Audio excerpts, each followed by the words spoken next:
भगवान शंकर और दत्तात्रेय ने उन्हें सिद्धियों का ज्ञान दिया और नाथ संप्रदाय की दीक्षा दी। उसके बाद गुरु मच्छिंद्रनाथ तीर्थ यात्रा के लिए निकल पड़े। तीर्थ यात्रा करते करते सप्तशृंगी पहुंचे। उन्होंने देवी की भक्ति की और 7 दिन का अनुष्ठान किया। देवी प्रसन्न होकर बोली, तुम्हारी मनोकामना क्या है?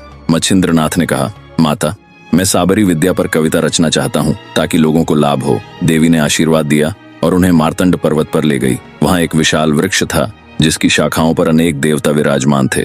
देवी ने कहा, अंजन पर्वत पर महाकाली का स्थान है, वहां जाओ। फिर 100 सफेद कुंड मिलेंगे, उनमें शुक्ल वेल डालना। जिन कुंडों में वह जीवित रहे उनमें स्नान और जलपान करना। यदि मूर्छा आए तो 12 आदित्य का स्मरण करना। फिर उस जल को कांच की कुप्पी में भरकर वृक्ष को अर्पित करना। हर बार एक देवता प्रसन्न होगा। पूरी प्रक्रिया 6 माह तक करनी होगी। मच्छिंद्रनाथ ने निर्देश अनुसार किया। एक कुंड में वेल हरी हुई, आदित्य कुंड। उन्होंने स्नान जलपान किया। मूर्छा आई और सूर्य देव प्रकट हुए।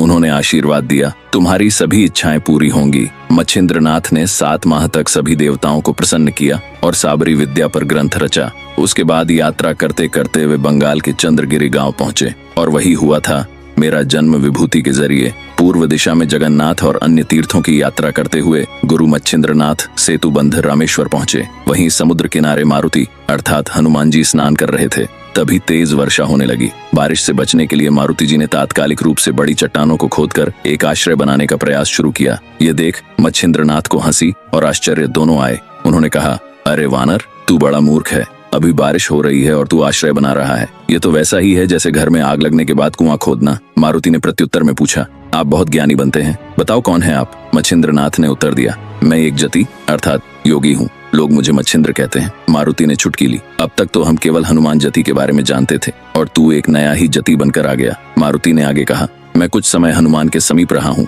इसलिए उसकी कला का एक अंश मुझे प्राप्त हुआ है। मैं अभी तुझे अपनी कला दिखाता हूँ और तू उसका निवारण कर दिखा। मच्छिंद्रनाथ ने कहा, जो भी है मेरे गुरुनाथ उसका समाधान करेंगे। यह सुनकर मारुति क्रोधित हो गए। उन्होंने विशाल रूप धारण कर 7 पर्वत मच्छिंद्रनाथ पर फेंक दिए, लेकिन मच्छिंद्रनाथ ने वाह प्रेरक मंत्र की शक्ति से वे सभी पर्वत हवा में ही रोक दिए। मारुति ने और भी सैकड़ों पर्वत फेंके, परंतु एक ही मंत्र से मच्छिंद्रनाथ ने सभी रोक दिए। मारुति अब प्रलय काल की भांति क्रोध से जलने लगे और एक विशाल पर्वत उठाकर फेंकने ही वाले थे कि मच्छिंद्रनाथ ने समुद्र का जल लेकर वायु आकर्षण मंत्र से उसे हनुमान जी पर छिड़का। तुरंत मारुति स्थिर हो गए, हाथ ऊपर और पर्वत उनके सिर पर टेका रह गया। यह देखकर पवन देव प्रकट हुए ने और मच्छिंद्रनाथ से आग्रह किया, मेरे पुत्र को मुक्त करो। मच्छिंद्रनाथ ने मंत्र जप के बाद पुनः जल छिड़का। पर्वत वहीं गिर पड़ा और मारुति मुक्त हो गए। हनुमान जी ने आगे आकर मच्छिंद्रनाथ की प्रशंसा की। अगले भाग में हम जानेंगे कि आखिर क्या है स्त्री राज्य की कथा।